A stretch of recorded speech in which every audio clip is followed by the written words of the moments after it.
I'm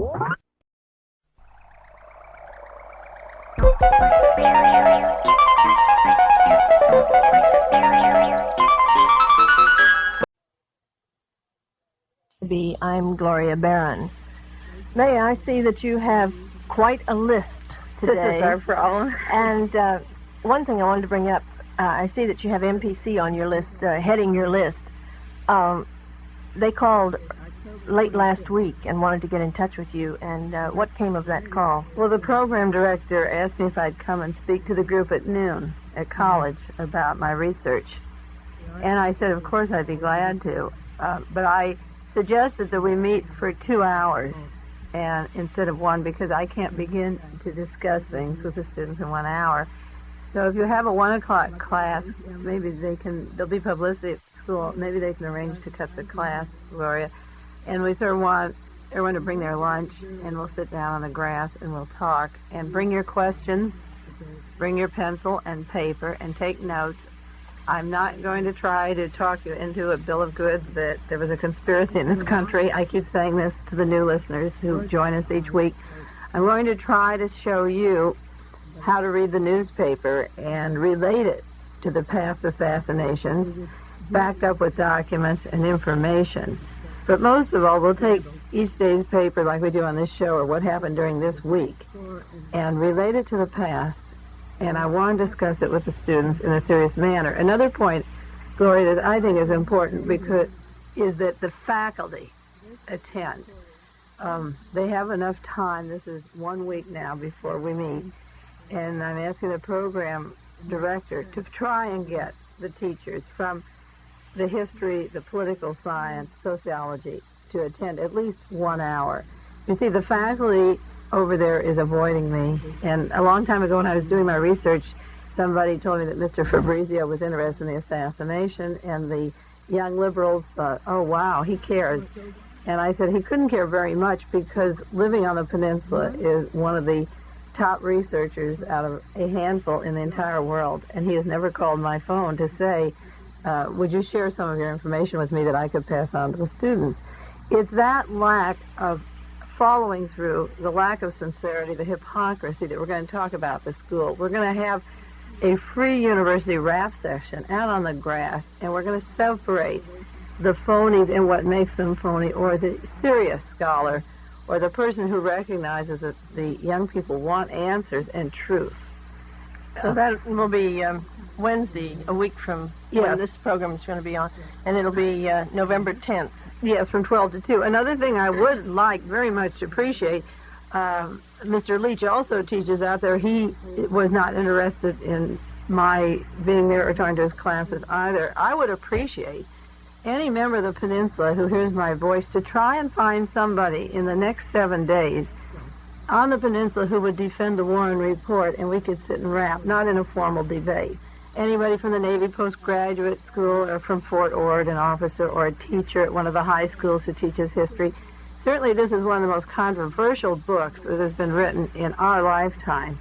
And a teacher must have an opinion on it. If he doesn't, and he's rejecting all these facts, well, the students have to ask why. It is a war, it is a revolution. And the students have a right to say to the teacher, what are you afraid to look at? So I would like them to find a teacher or anyone. Now, about 4 years ago, I was at the college to talk about the research that I had been doing for 3.5 years then. And there was a debate on the faculty, and a teacher named Tor Spindler, who's known on the peninsula, was the faculty member, along with a student, who defended the Warren Report. And I don't remember the name of the teacher. He defended the right of it. Another teacher said it was not accurate. I don't remember the name of the faculty member. It's in my file somewhere. I kept notes who said it was not accurate. 2 members of the faculty and 2 students opposed each other. But Tor Spindler 4 years ago defended the Warren Report, and then when they had people come up from the floor to speak, I asked him if he had ever seen the commission hearings upon which the Warren Report was made. And he said no, he had never read them. Now, what are the implications of this kind of thing? This is a gentleman who teaches at the university, who teaches at the police academy, who's a recognized person on the Monterey Peninsula, respectable member of your community. What does it mean that they defend something they haven't even studied? Why are they in a position to whitewash it? Why do they take their intellectual position and hide the defects of the commission? These are serious things that the kids have to know, because in our society where we have so many problems, the problems stem from this kind of handling of information. I have quotations that I like to read and carry with me of Buckminster Fuller, and one of my favorite is, "A problem adequately stated is a problem well on its way to being solved." And if you recognize that there was something wrong with the commission and you begin to go into it, the Warren Commission or the Warren Report, then you may find out what is wrong with our world today, because you're not talking about a difference of opinions of whether the government should be doing one thing or another thing, just like there's a variance of opinion now on whether we should use the testing of that N-bomb up in Alaska. We're going to go into that subject. But we're talking about a president of the United States that was killed. And what we're fighting for and what we're dying for and what we're armed for is to protect a democracy. It's just that simple. And in a democratic process where one man is elected and he is murdered on the street, and there's so many discrepancies, then are you fighting for one form of fascism over another? Just be honest. And the turmoil in the children's minds comes from not really understanding what we are or admitting to what we are. So try and get somebody to defend the faculty, defend the Warren Report, or somebody who's read any of the testimony who'd like to get up and sit with me. It's going to be very informal. The students will come up and take turns and sit with me. And if people can come down from Santa Cruz, I'd like it, or come in from Hartnell, Salinas, anyone who's interested in meeting me and rapping, and I can stay later if you want. And it will give us more time than the 1 hour we have on the show. So we'll do that. Now, I brought in also an article from the New York Times Sunday section by Jean-Paul Sartre, the great French philosopher, playwright, radical, revolutionary, who is fighting always fascism. All of his life he has done it. He fought in the gutters of France against the Nazis, fought against the French position in Vietnam, in Algiers. He dislikes the whole Vietnam War, and most of you people listening know the name of Sartre. And Sartre now is getting into the streets with the people. He always has been there. He's one of the few intellectuals in the world who's been right in the streets with the people. And he is blaming the intellectuals all over the world of bad faith. And this again goes back to your faculty sitting in their chairs. He says at Kent State that the faculty were in line with the children on an anti-Vietnam demonstration. The men wouldn't have shot them down, or the response would have been different. But the faculty sit there and teach that the war in Vietnam is bad, and the intellectuals sit around and do very little with the brains that they should be using. Now, Sartre could make, in the article, he could make a very good parallel to Nazi Germany. And after studying the history of the rise of Hitler, I became basically anti-intellectual. Although I read a lot, I put no recognition into the fact that that makes you intelligent. And the intellectual hides behind the book covers. Sartre is accusing the newspapers of being so controlled, even when you talk of freedom of press, that this is why the masses have turned off from all reading of the newspapers except things that are sensational. And it also explains, Gloria, why the new FM station like yours that allows me to talk to the people is where it's at, because the major networks are run by intellectuals. And the intellectuals are dishonest from the word go. And they'll make a lot of noise about positions and have certain people on their shows to show they're really far out. And given a chance to say something that could help the very people they're talking about, they back down. They played the safe line down the line. And Sartre feels that all of his years of fighting and working for the betterment of mankind could go down the drain and end into a bloody Holocaust if you don't move with the people where they can understand what's happening and talk to them and get away from the bourgeois concept of the freedom press. And Sartre says the personality cult is on the way out. And this has to be. This is why when I meet with you, or when I talk with you, I don't want a following. I don't want you to all follow behind me and say, Mae Brussell says Oswald didn't kill John Kennedy. I want to give you the sources. I want you to tell people. I don't want to be the one who knows it. And I think your new book will really do more in that direction, Mae, than anything that I can think of. Are you excited about the book? I'm so excited about this book. Well, this is the whole thing about the book, Gloria. You know, in the Whole Earth Catalog, the introduction to it, we're referring to all of you, or most of you who listen to this show, know the Whole Earth Catalog. And in the introduction, it said that the government and the church and other institutions have so clouded the progress that we have made that it is time to publish information that is available about a good life, which is also available.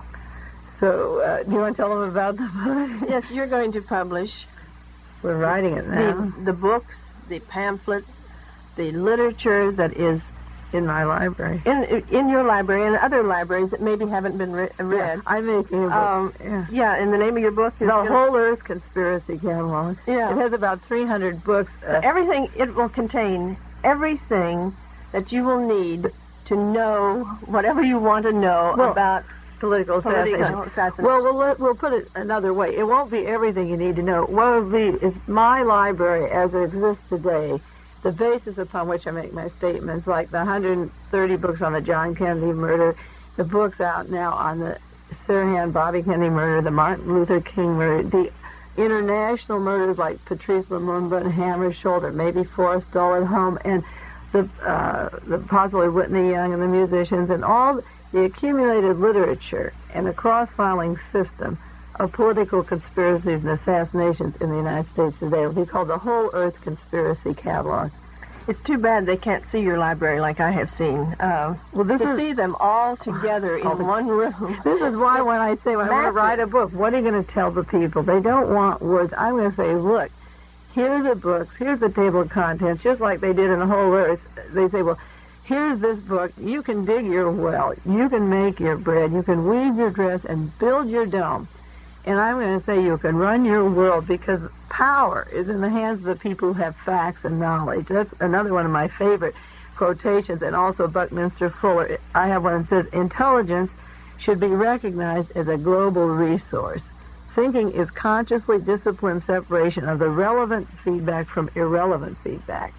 So intelligence is the one resource we have not used, and we're going to use it, and I'm going to try and get this thing moving along. I work several hours on it every day, so that you may know how to learn and see it like I do.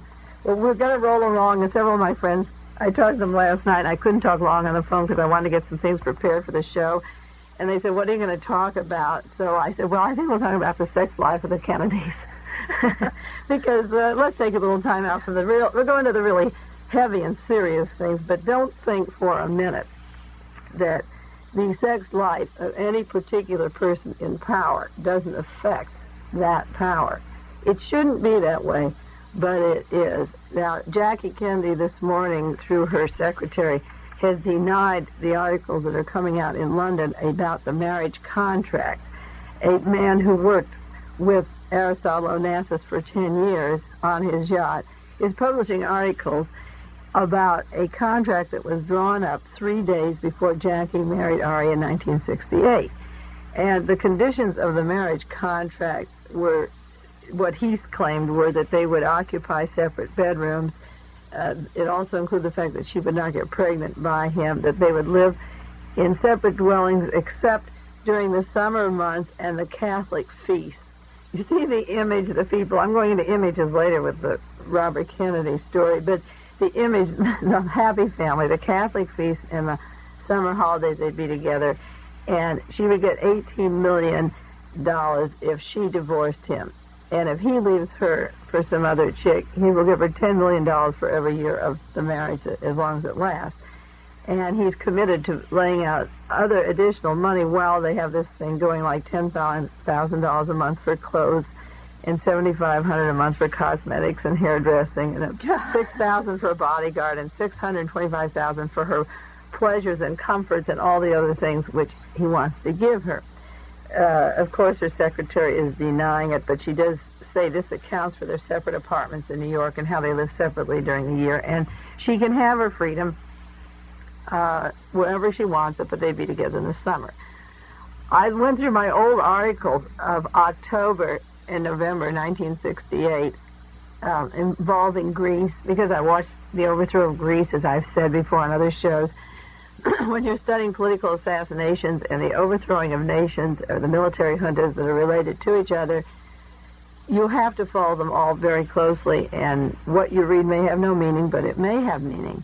And right after the marriage of Onassis to Jackie, Onassis was up for one of the largest contracts that any human being in the world ever got. It was for billions and billions of dollars that controlled all the oil and the resources of Greece practically, and his arch foe Niarchos was supposed to vie for the honor of the world's goodies and shipping and all.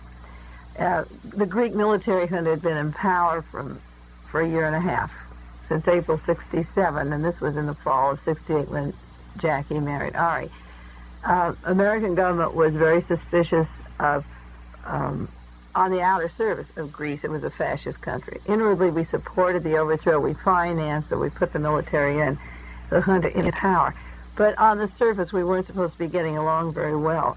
And I'm not saying that this article about the marriage contract today is true or untrue, but I do know that Ari, by marrying our Queen of America, could maybe bring goodwill to Greece by having the American on his island and his working. And Greece would be more inclined to give him the contract than his competitor because he had the bait. And he did get the contract. And it was a very complicated, long, drawn-out thing. But it is fun to keep articles. And I'm going to show the people at the school how to read the paper. And a lot of new listeners are buying papers and beginning to cut articles. And when you reach back, the years go very quickly. Like you say, well, how can you reach back to 67 or 68 and pull out an article on Greece or these things? If they have meaning for you, if something has meaning for you, you'll save it and put it away, and someday it will come, your instinct about why it had meaning will be true.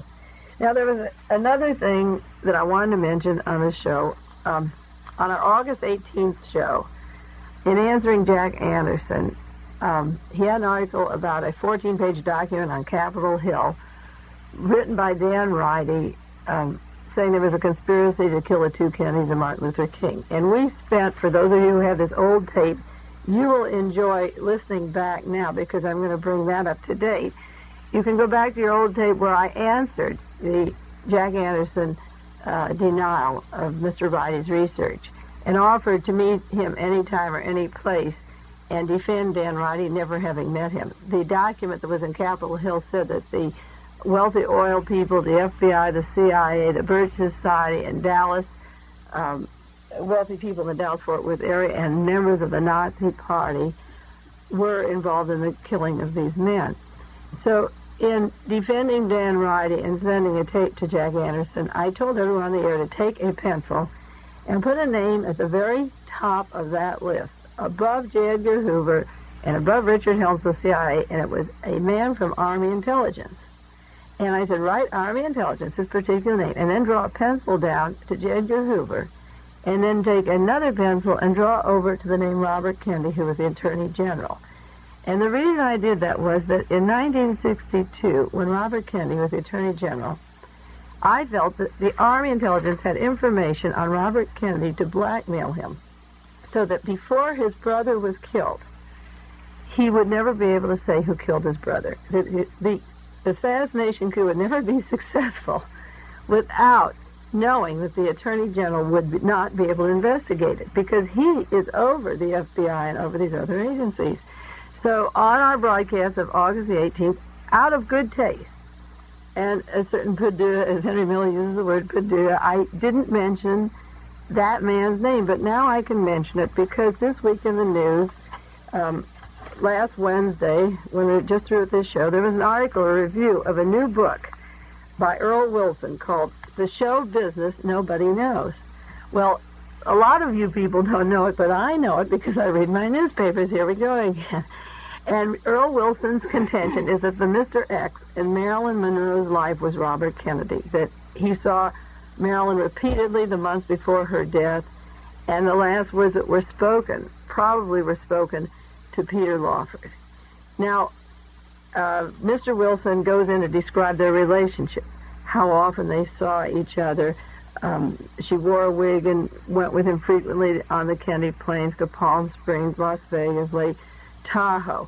And Earl Wilson said, one did never say these things in print, end quote. Now, I'm asking you, if our candidate for president or attorney general wants the image of the family man and the father and husband, he should play those roles. And if he wants to chase around the country, he should have his sex life. But that should also be printed, because we protect people we really don't know. They have a double life that we don't know about. Now, Earl Wilson becomes very defensive of Robert Kennedy's position. And he says, I'm convinced he should be absolved completely of responsibility for the events connected with Marilyn's mysterious death. It would be very easy now that both are dead to concoct a melodramatic scandal. And in my opinion, it would be unjustified and untrue. End quotes. Now, I'm going back to the Army intelligence man that had the information on Bobby Kennedy. His name was Frank Capel. And he wrote a book which I have owned since 1965 called The Strange Death of Marilyn Monroe. And when people would say to me, why don't the Kennedys do something about the assassination? I would say because Bobby Kennedy was blackmailed. Now, I've heard this on the show. You can look up the old tapes, and I've said it over again, that the Kennedys were blackmailed. And Mr. Capel had believed that Robert Kennedy put people in the position to murder Marilyn Monroe. This is what Frank Capel said. Deny it. You don't have to deny it. You don't have to accept it. People that come into my house and ask about the Kennedys, I show them this book, and I show them some of the credibility of Frank Capel.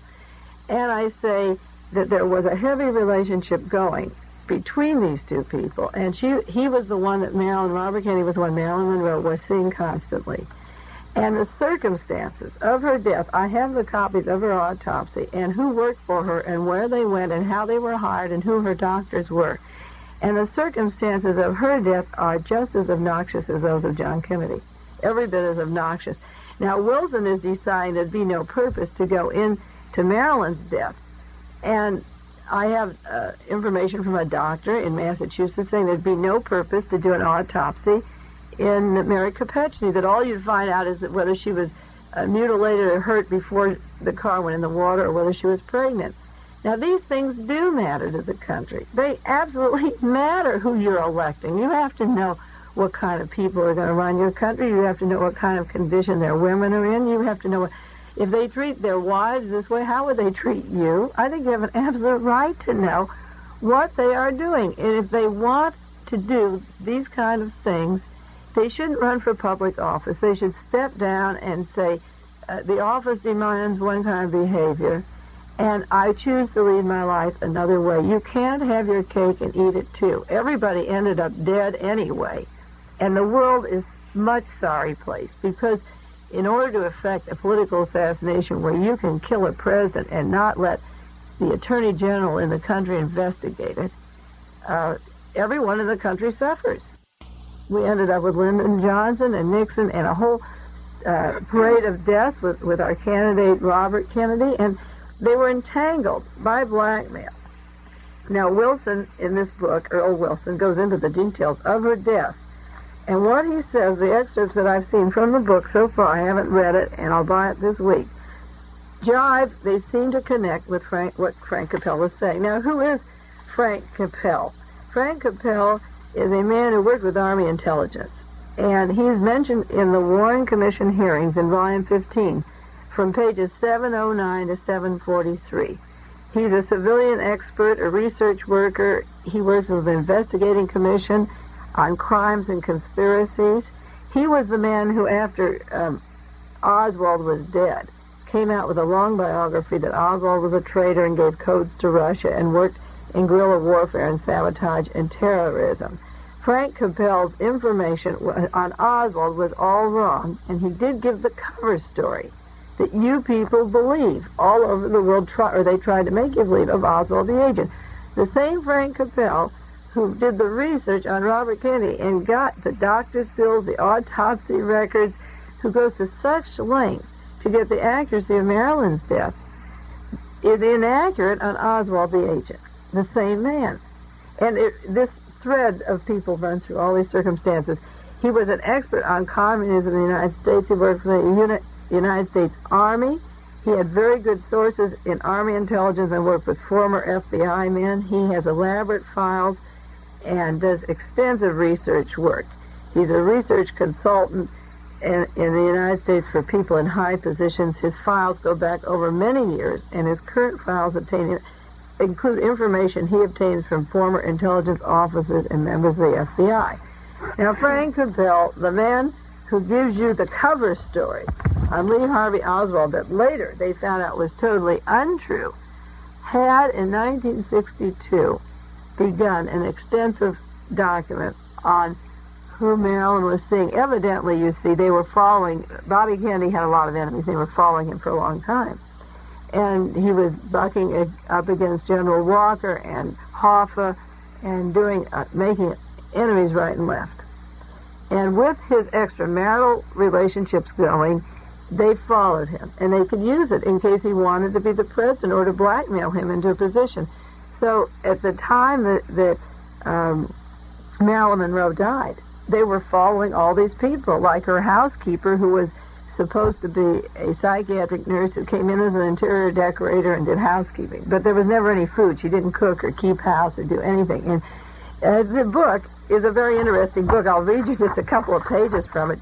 The introduction to The Strange Death of Marilyn Monroe said, "This is the story of an American girl who was used by materialistic, avaricious people, false friends, and sex-depraved VIPs. And because she typifies the exploitation of trusting and uninformed persons, the author decided to take a closer look at what happens to someone who accepts the plums extended to her without regard for the type of characters extending them. The stranglehold on our country today has been accomplished by using this method in many cases, and it takes great strength of character to resist tempting offers from important people. The persons who decide to play along usually find that playing along includes playing around, and playing around is dangerous when important public figures are involved. These public figures must maintain some semblance of respectability, and their public image must conform to the ingrained American moral standards. Therefore, the playing around of VIPs must be done quietly and privately, and all efforts are made to see the American public as unaware of Mr. VIP being anything but a devoted husband and father. Marilyn Monroe's involvement with a VIP. Is there anyone who doesn't know what this means? A very important person. During the period preceding her death was well known.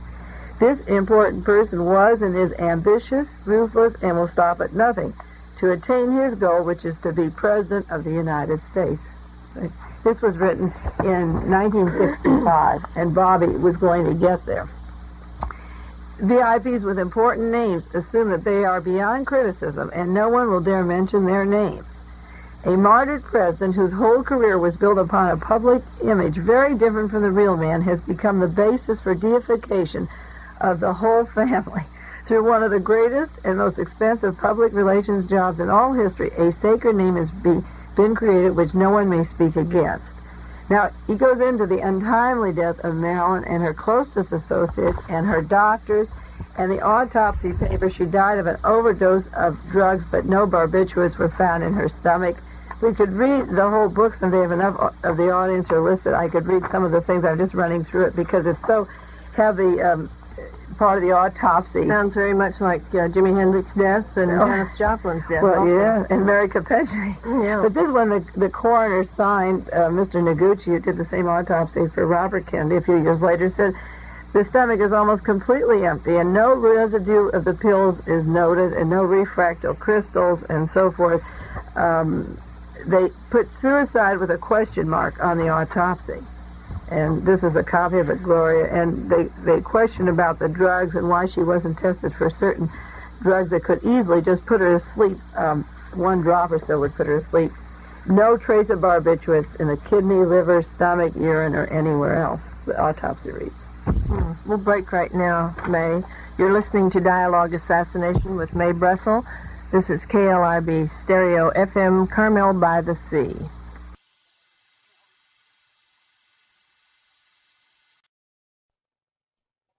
Okay. Now, a lot of people may say, Gloria, why is this important? What happened to Marilyn Monroe? Why are they bringing it out now? everything's coming out now. Remember, we said this is show and tell time. Everything is going to come out, and it is important to know whether Marilyn Monroe was murdered or the President of the United States was murdered. It is important because when people want power and they behave in such a way, they do not deserve the power, and they shouldn't be protected.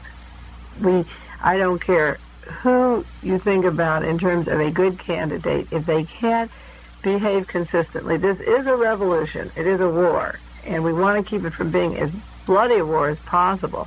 But in order to fight it, you have to use your wits and your brains and stick with the kind of behavior where you don't kill people to gain your power and get up to the top that way. There's no way that you can get away with it, and Robert Kennedy didn't. Now, your station is collected hundreds of telegrams to object to the testing, the end testing up in Alaska. And I wanted to read on the air the statement of the judge and analyze with you again what is going on in the minds of this country. I could have what I call an idiot hour on double talk. One example of that, and we'll get back to it again in a minute, was when Richard Nixon made his appointment for justice of the Supreme Court. He turned in the name of 6 people he was considering, and then he very quickly switched and named 2 others and went on the television, and I saw him, and he gave a long speech about how important it is to have the best man for the job, and the ones that he selected as the best possible men to fit the job were his second choice. So what is he doing to the nation if the best people are his second choice? Why did he try to give us the other ones, and it humiliates them publicly? If he could get by with a mediocre, he'd do it. But if we didn't want that, he'd give us the best second choice, which he passes off as the best. I don't even think they're a good choice, but we'll do something on that. But the judge, I want to show you the inconsistency of public officials, because this is what I'm trying to break down for the young people that are listening and really get their head straight where it's at. Before the Federal Court of Appeals, the matter came up of whether or not they should proceed with the testing of this terrible bomb. And the judge said it lies beyond his providence, that he cannot make a decision when national security is involved. So they took the matter to a 3-judge panel, the U.S. Court of Appeals, and they said, look, the problems that involved in using this bomb have not been made available to the people. This country is run by a majority, and if the people knew the consequences, maybe they would have an opinion on how to stop this thing, that the president is not just running this show himself. If the information of the danger to the environment were made available and not locked up on the excuse that national security means we need this weapon, the majority of people would not want the testing, and the majority should have a say-so. In order to not let you be informed, they locked up the information that was detrimental. And this 3-judge panel once again said that they're not in a position to read this information if the president said that national security was involved. But the court ruled this was their final summation after they rejected the appeal to get the information available to everybody. The court rejected the government's claim that the official documents pertaining to the test could remain secret under the protection of executive privilege. It challenged the government's contention that Nixon's decision could not be questioned by Congress or the courts. Now, let me repeat again. The court is saying that the people have a right to question by the court, and when they took it to the court, he turned them down, and now he's going to scold the power of Nixon, but he's giving him the power. Now, this is what the court said, in quotes. No executive official or agency can be given absolute authority to determine what documents in his possession may be considered by the court in its task. Otherwise, the head of an executive department would have the power on his own say-so to cover up all evidence of fraud and corruption when a federal court or grand jury was investigating malfeasance in office, and this is not the law. Now, he's saying no executive should have the power. The power is too great. If he had the power to cover up some things, he could cover up fraud and corruption, and that the law does not say he can cover up. And then the same judge says the Congress and the court should have a right to bypass the president. There shouldn't be secrets under the protection of executive privilege. Then the judge says, I go ahead with the bombing. I don't need the material. And what was worse, when the three judges made this decision, they handed it down unsigned. They wouldn't even sign their name to it.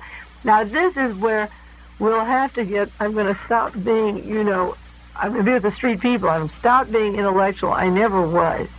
And if I just can convince 5 people through this show, or 25, or 50, to take their own head, I refer to their gray matter, and unscramble this kind of talk where the judge is saying Congress and the people should know the president has too much power and too much executive privilege, and then he says, on the other hand, the president can proceed. Now, call this nation what it is. Call it what it is, but don't confuse yourselves on it. Now, what is the bomb that's going off? It's been delayed now till Friday. It's up in Alaska. The blast is equal in power to 5 million tons of TNT. It's 250 times greater than the atomic bomb in Hiroshima. 250 times greater. It's going to make a cavern in the ocean floor 100 feet deep and 1 mile wide. And the blast will be 3 million degrees of temperature. 3 million degrees of temperature, the same as the temperature on the surface of the sun, and there will be 10 billion pounds of dynamite. 5 million tons of TNT and 10 billion pounds of dynamite. The argument against the bombing was the testing of this nuclear bomb under the water was that it would trigger earthquakes, tidal waves, destroy marine life, and wildlife. If I list 4 things, like an earthquake, can you evaluate the damage? Or a tidal wave? One tidal wave killed 10,000 people yesterday in India. 10,000 people died from a tidal wave forced by nature. The second argument was that the disarmament talks that are going on around the world, that have to go on, would make this kind of weapon totally unnecessary later. For our ABM system, we wouldn't even be able to use it. If we're talking about disarmament, see if you can sign an agreement first and save your effort. Now, Richard Nixon is spending $100 million a year on the nuclear test program. Get a pencil and write down $100 million on this test program alone. And ask him if he could rebuild, say, all the prisons in the United States for $100 million and have facilities and yards and housing and trained guards and psychiatrists and social workers and parole boards and young students and ombudsmen working in the prison. $100 million alone for nuclear testing, and we already have enough to blow up the world over and over and over again. So this year, $100 million in testing. Now, the argument against this kind of thing is that it's going to kill up in the northern area, in Japan, possibly Alaska, Canada, eagles, falcons, salmon, cod, halibut, fillet of sole, sea lions, sea otters, not to speak of what's going to happen in the air and under the sea afterwards. What is the reason? What is the reason the president gives for having to continue? 3 reasons. 1, it gives us clues on how our offensive missiles would survive an enemy ABM. With the stupidity that runs this country, you don't need enemies. You don't need China and Russia using an ABM. They may be developing something. I can't believe that with the people that are running this country, it won't fall flat. Bankrupt, depleted, morally drained, a revolution on the streets. You don't need communists telling us something's wrong here. The people among themselves just have to see it. I'm not a member of the Communist Party, and I'm not in on an ABM coming over from Russia on you. I can tell you we're falling apart. The worst weapons that are coming down on us are people like Richard Nixon. His second excuse for doing this, to see if our warhead design is correct. I thought this was an obsolete missile that they were testing. Oh, Gloria, the F-5, there was a big thing about building the F-5 airplane, the jet plane. And they went ahead and did those, and every one of them is falling apart, and the engines are falling off. And do you have to build, 40 airplanes at $20 or $30 million each to find out they're not correct? We're finding out they're not correct with the F-111. And to find out if this is correct, what if it's not correct? In fact, I have a standing joke with a very good friend of mine about the F-111s when the contract came in down in Fort Worth area, because it involved people. We watched it closely because it involved the Dallas-Fort Worth area at the time that Kennedy was killed, and Fred Korth, who was Secretary of the Navy, and the controversy of giving that plane contract to General Dynamics always interested us. So we watched these F-111s blowing up, not with glee, but with a very sad comment, because there was so much controversy that they were not good planes. And last week there was an article in the newspaper saying the F-111 turns out to be our best plane. Don't malign it, because they've only had 15 crashes, total 15. But it goes into the other airplanes. They have certain numbers like F-24s. I mean, I forget. I don't have the list in my mind of all the different planes. And one type of plane, 34, exploded. Another time, 46. Another plane like these new fighters, the jets, the F-5, 11 have gone, or 6 have gone. Numerically, the F-111's ahead because all the others are blowing up. 11 of one kind. It's newer also. Well, what they're trying, this is the best because the others aren't making it at all. And billions and billions of dollars. Well, Richard Nixon, getting back to his reasons for doing the testing, his reasons, I gave you 1 and 2. It'll tell you how the offensive missiles will survive the enemy. 2, if our warhead design is correct. And 3, it would give a better hand at the table with the Soviet Union. He said, in quotes, if I were the Soviets, I'd take the U.S. a lot less seriously if there were no Kaneken test. That is the mentality. When I talk about the 19th century mind running Washington, he means that when he sits and talks with the Soviets, that they will be afraid of us. And Japan will be afraid of us. Everyone hates us. They're not so much afraid of us. We can destroy the entire earth and all the fish and rice and rubber, and we're doing it. And one of the things we have to keep getting back to assassinations and military coups and the elections in 72, and the talk that there will be no candidates or no issues, that the Vietnam War is over. This is a warfare state. It is a warfare state from the word go, and there is no indication that to pull those troops out of Vietnam is going to end the mentality of Richard Nixon and his team. Mae, do you know, have they found any indication that there may be oil up in Alaska? Well, we know there's oil in Alaska, but I don't know how this bombing will... I just wonder if that connects anyway. No, I mean, there's a tremendous amount of oil, and there's a lot of, argument about how to bring it in and how to channel it out, and will it ruin the land, the way they're going after it. Oh, sure, there's oil in Alaska. You don't become a 50th state because you just have Eskimos. You can believe that there's oil and wealth there, but they're just taking the sea and everything that comes south. We're on the beach here. We should care anyway, even if we lived in Milwaukee. But we're in Carmel, right on the edge of the water. And everything, the sea life and everything, that it has a chance of being ruined. Now, when you tamper with the elements with that much in the ocean, you have to have repercussions. You have to, again, I quote back to Buckminster Fuller, because everything has a relationship to the other thing. He says that everything is related. Every action has a consequence of that act. And you can't sit back with men like Richard Nixon making these major decisions and giving them carte blanche. Now, I talk week after week about the Los Angeles Police Department and wanting to know who's running that and if there was a murder to kill Robert Kennedy. And if people don't want to know how Richard Nixon came into power, then they have to accept the atomic testing because it's a consequence of that power. You have to say... first find out who's running the country and how they got there, and then I'll give them the right to do any testing they want if they think it's in the best interest of the country. But to watch people move into positions of power when the source of that power has never been examined by the people, then the people are getting what they deserve. So my information is coming out to you, and you have to take it from there. Like I said before we went on this show, Gloria, a little quiz in American history. How many times did Paul Revere run through the town? One time. One time. I mean, some of you listen to one show, you may never hear me again. And maybe this is the one. Or maybe you took one before and you didn't take it seriously. But the bell was ringing and the horse was running and I'm yelling.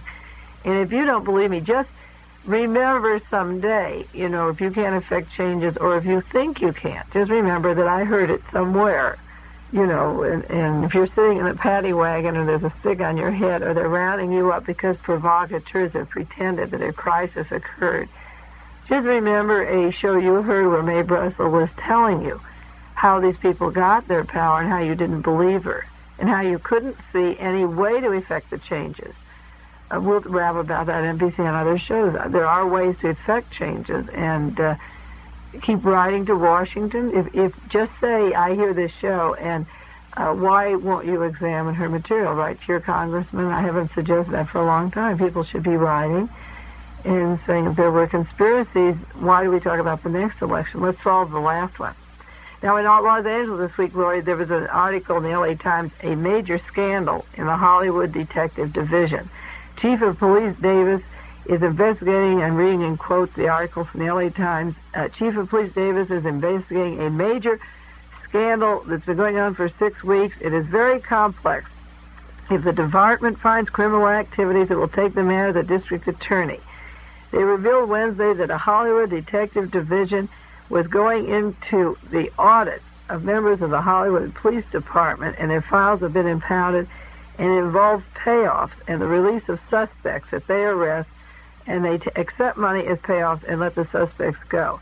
There are 59 detectives in the division of the Los Angeles Police Department and 40 in the Hollywood division of the police department, and 40 men are investigating 59 detectives. Now, they also are going into the problem of a rumor that they are test firing from officers' guns. Now, this goes into the Sirhan case. But what I want to say is the Chief of Police Davis is making a smokescreen that there's a scandal in the Hollywood Detective Division. Now, what we've charged on the show, and we should do it every week, is that Barbara Blair made charges against the Los Angeles Police Department itself and Mr. Davis for withholding information on the Robert Kennedy murder. The second point I want to make is that Louis Tackwood, the agent provocateur that I spoke about a few weeks ago, has charged that he was hired by the Los Angeles Police Department to kill innocent people, to start race wars, to snoop on the Berkeley City Council elections, and to plant violence in 1972 at the time of the nomination so that police could round up radicals. The third point I want to make is that Chief of Police Davis is himself a defendant in a suit in Los Angeles placed by Theodore Chirac for withholding information on the murder of Robert Kennedy.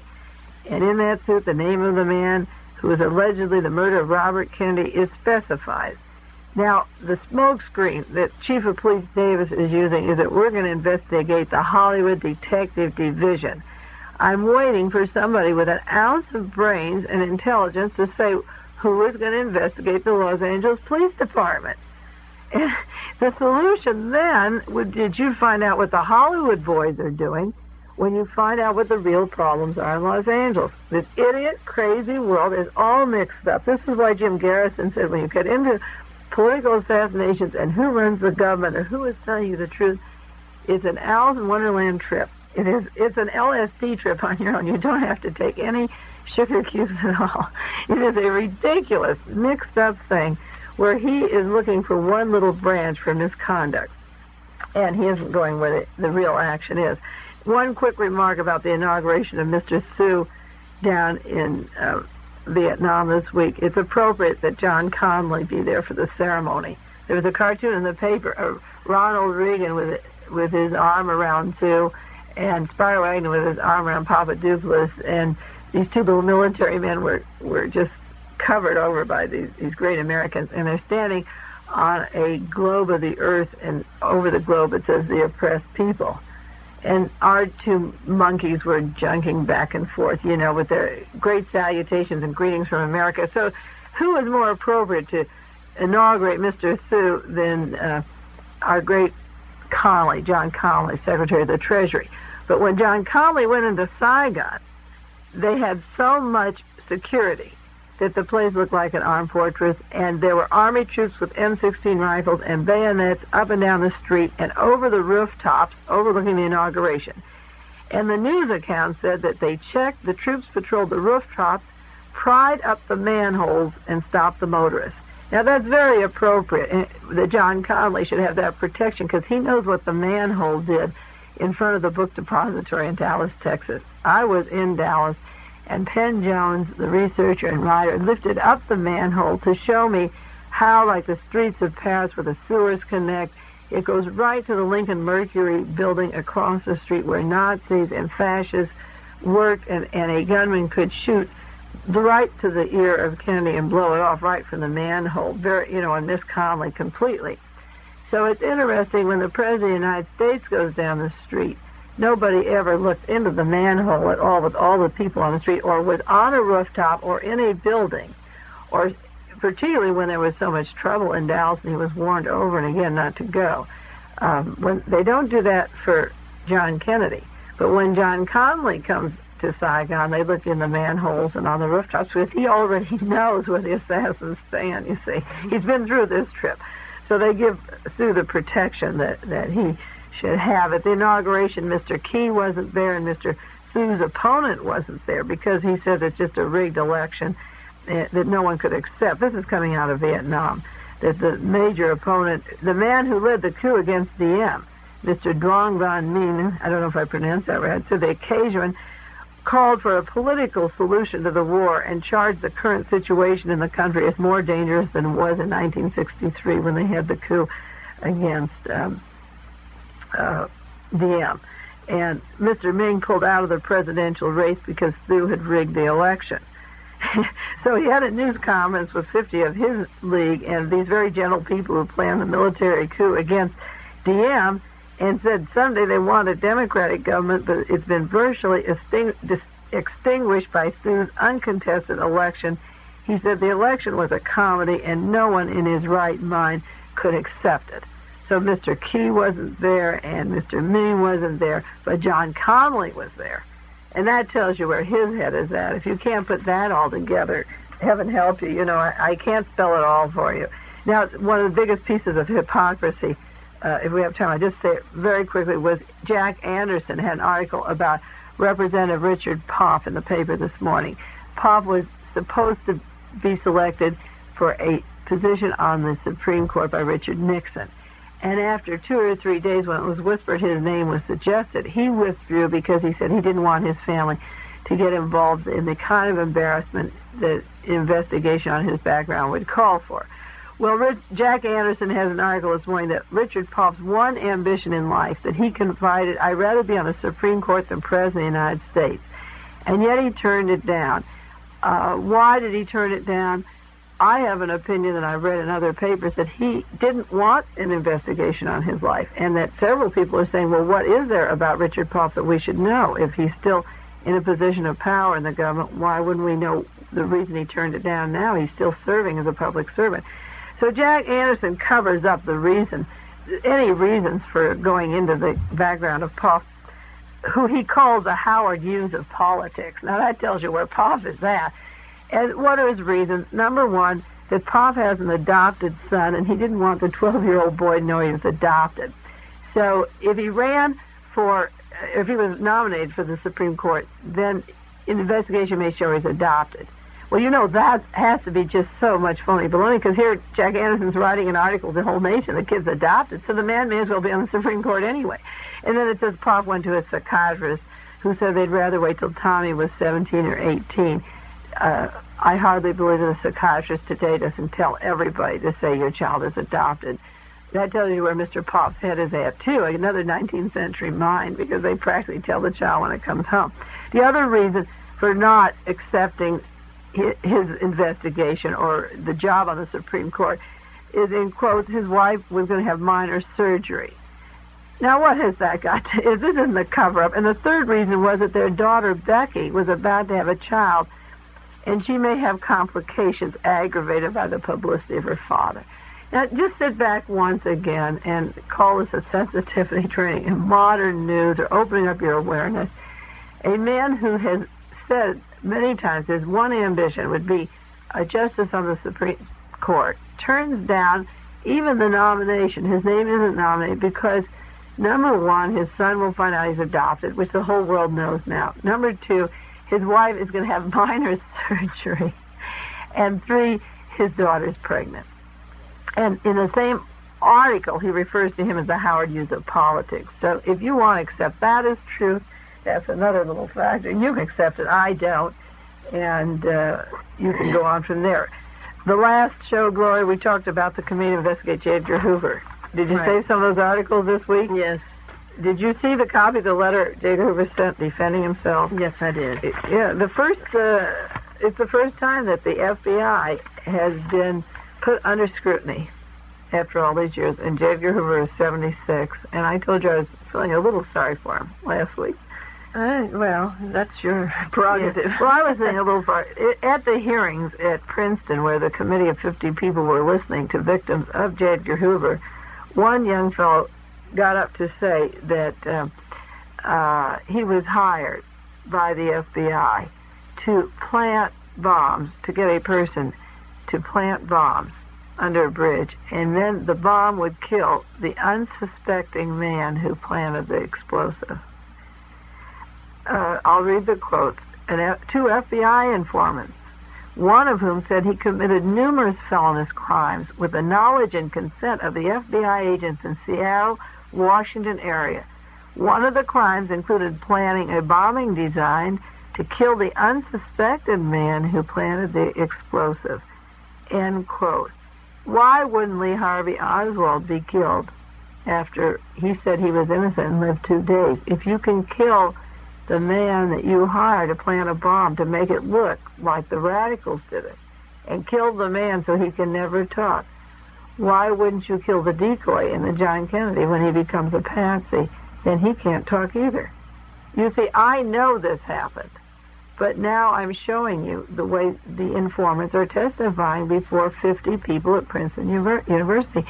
When Colombo, we've referred to this before, Colombo, the mafia chief, was speaking in a large meeting in New York. He was gunned down. He's in a coma. His son said immediately, the FBI and the CIA, the same people that killed John Kennedy, Robert Kennedy, Martin Luther King, shot at my father. They wanted to look like the mafia are fighting with each other. And the son is on public record for saying this is the way it happens.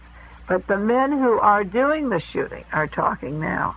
See, I know through my research that it had to happen this way. And now the people are talking up and say, I'm hired by the FBI. Another man, an agent, said that he approved of the suggestion of the FBI to lure defendants into a trial last year of the Seattle 8 and making them obstruct justice so they could say these people are obstructing justice. And he also said the FBI approved the suggestions that he was to entrap a radical into bombing a bridge, but he quit only when he was informed that he was to fix the bomb, that it would kill the man who planted it. Now, why is J. Edgar Hoover bombing bridges? I have said on the show, and I'm going to have to repeat myself more and more, I think, and you'll have to bear with me, the FBI is to collect information on people that do crimes. The CIA is to gather intelligence until you realize that your agencies or your public officials continue to commit crimes against society.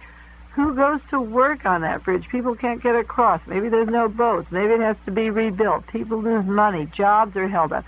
And they begin to hate the radicals because the radicals have bombed their bridge, and they say, we have to lock them up. We have to have protection. The kids are going too far. The kids are dangerous. Where are the people that speak up now when they say the FBI hired them to bomb the bridge? Where are the law and order men? Where is Ronald Reagan and Evelyn Younger now, and all the other public officials, Spyro Agnew, when they find out that the FBI bombed the bridge and kills them?